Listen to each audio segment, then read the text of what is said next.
I just killed my family. He wasn't crying. He wasn't screaming. He was calm. And within minutes, police would discover 8 bodies inside a quiet Los Angeles home. But here's the part that makes this case even more disturbing.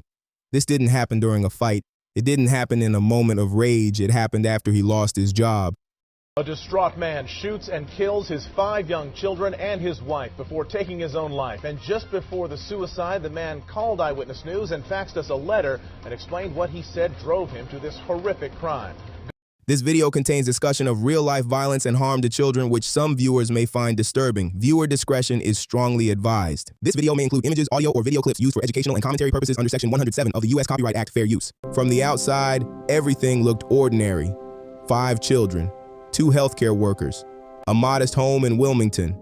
Neighbors remember toys in the yard, busy mornings, nothing unusual. So how does a normal family become a headline? Answer: it usually doesn't happen overnight, and the warning signs, they're often invisible. 2009, the Great Recession, jobs vanished, homes foreclosed, savings disappeared. Then both Ervin and Anna lost their jobs. 2 incomes, gone, 5 children under 8. Imagine the pressure. But here's where this story takes a darker turn. Friends later said Ervin became quiet, withdrawn, ashamed, and shame can be more dangerous than anger. But what he did next suggests this wasn't just about money. Why? January 26th, he makes the call. I just killed my family. Police rush in. Inside, they find his wife, his 5 children, all gone, still in pajamas, still in their beds, and then him. But investigators discovered something that changes how we understand this entire case: a letter. In his note, he blamed financial ruin. He wrote about not being able to provide, but here's the disturbing line experts focus on. He suggested his family couldn't survive without him. That belief that they were extensions of him is a key psychological marker. This wasn't just despair, it was control. This is where the psychology gets disturbing. Experts call this type of offender a family annihilator. Common traits: financial stress, fear of humiliation, narcissistic injury, control fixation. Some convince themselves they are sparing their family from suffering, but that's not mercy. That's ownership thinking. When they feel like failures, they decide everyone must go with them. But what happened after the community found out was almost as heartbreaking as the crime itself. 5 small coffins, empty desks in classrooms, counselors brought in, neighbors asking, how did we not see this? Here's the terrifying truth. Many family annihilators don't show explosive warning signs. They implode quietly. 1 phone call, 1 irreversible choice, 5 children who never got to grow up. Financial problems are temporary, shame is temporary, but permanent decisions erase futures. A distraught man shoots and kills his 5 young children and his wife before taking his own life. And just before the suicide, the man called Eyewitness News and faxed us a letter and explained what he said drove him to this horrific crime. Good evening, I'm Mark Brown. I'm Michelle Tuzzi. 7 people dead, including 5 young children. A quiet neighborhood left in shock, and police searching for answers. We begin our live team coverage with Eyewitness News reporter Carlos Granda in Wilmington with the latest on the murders and what was inside the letter the man faxed to the Eyewitness newsroom. Carlos?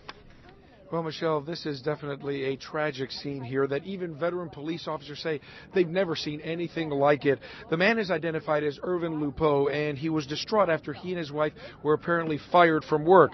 This morning, he left behind a note which he faxed to ABC7 explaining why he did this. One by one, the bodies were brought out late this afternoon. An entire family gone, 5 children and their parents. A tearful Janice Hahn spoke about how this has stunned everyone. Unbelievable sorrow of hearing of 5 children who were murdered right here in this beautiful neighborhood of Wilmington. And as the mayor said, no matter how desperate you are, no matter how frustrated you are, to think that this was the only answer, to take your whole family with you in death is just too much to understand. Police believe Ervin Lupoe shot his family. They haven't been identified, but they are believed to be his wife, Anna Lupoe, 8-year-old Brittany Lupoe, Jasmine and Gisele Lupoe, 5-year-old twins, and Benjamin and Christian Lupoe, 2-year-old twins. He was calm as he explained what he had done and wanted to fax a letter. We called police and told them what was happening. The man called police as well. It was a call to communications At the same time, the watch commander at Harbor received a call from KABC Channel 7. So it was almost simultaneously we got those two calls, and within minutes, a unit was in front of the location and went inside. But unfortunately, it was too late. In his fax letter, the man sounds distressed. He says both he and his wife were fired from Kaiser Permanente, and he explains his side of the story. So after a horrendous ordeal, my wife felt it better to end our lives, and why leave our children in someone else's hands? At the end, he leaves a handwritten message. "O Lord, my God, is there no hope for a widow's son? We have learned this is an oath by the Freemasons, a grand Masonic hailing sign of distress. Any Mason hearing these words is obligated by oath to help." Most of these people didn't even know the family that lived on 1053 McFarland.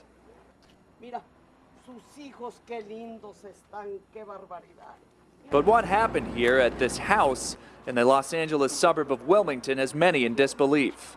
I was here yesterday in the morning. I came to my brother-in-law's house and I saw the paramedics, but I never thought that all that damage was in this house. This woman put together a montage of photos that she found online of Ervin and Anna Lupoe with their 5 children. A father who police say killed his kids, his wife, and then himself in an act of desperation. The only thing I can say is that he had those problems, depressed, and he worked in the hospital. Why he don't ask for help in the hospital before he do whatever he do? All day, a steady stream of people dropped off prayer candles, flowers, and stuffed animals to the Lupoe house. Investigators say the 40-year-old father pulled his children out of this school in Los Angeles, had packed his SUV with snow gear, and was apparently headed to Kansas where relatives lived. He was also awash in debt. He and his wife had been fired from their jobs at Kaiser Permanente Hospital in West Los Angeles for falsifying records with company letterhead. An effort, police say, which was to get subsidized child care. On Tuesday, Lupoe contacted a local TV station via phone and faxed a letter. He told KABC about his job situation and made it clear what he planned on doing. Police say at some point he gunned down his family and then committed suicide. John Munn, The Associated Press, Los Angeles. If this case disturbed you, it should, because it forces a question. How many tragedies begin not with violence, but with silent shame? And if you think this is rare, it's not. There are other cases where financial collapse led to catastrophic decisions. Subscribe if you want the next deep dive. Rest in peace to the Lupoe family. Gone too soon. Thanks for watching. Please like, comment, and subscribe to Crime the Eway for more stories like these.